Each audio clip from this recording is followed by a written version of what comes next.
దేశమును ప్రేమించుమన్న మంచి ఎన్నది పెంచుమన్న ఒట్టి మాటలు కట్టి పెట్టోయ్ గట్టి మేలు తలపెట్టవోయ్ అనే గురజాడ అప్పారావు గారి వాక్యాన్ని మరొకసారి గుర్తు చేసుకోవాల్సిన అవసరం వచ్చింది.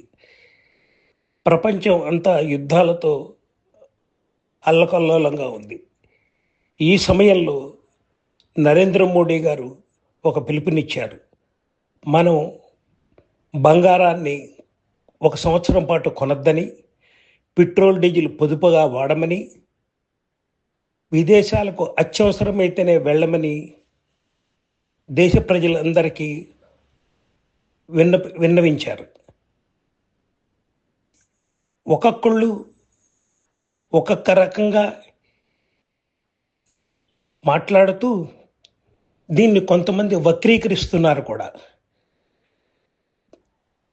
ఆ దేశభక్తుడు అచంచలమైన ప్రేమతో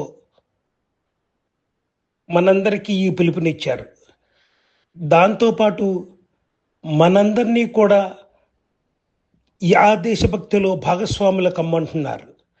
ఎంత అదృష్టం చేసుకున్నాం మనం ఆ దేశభక్తిలో భాగస్వాములు అవటం ద్వారా. ఈ విదేశీ మారక ద్రవ్యం, వంట నూనెలు, పురుగుల మందుల దగ్గర కూడా విపరీతంగా ఖర్చు అవుతుంది. కాబట్టి మనం ఈ వంట నూనెలు పొదుపుగా వాడుతూ పురుగుల మందులు వీలైనంత వరకు తగ్గించుకుంటే ఇంకొంచెం దేశానికి ఉపయోగకరంగా ఉంటుంది. జై హింద్. భారత్ మాతాకి జిందాబాద్.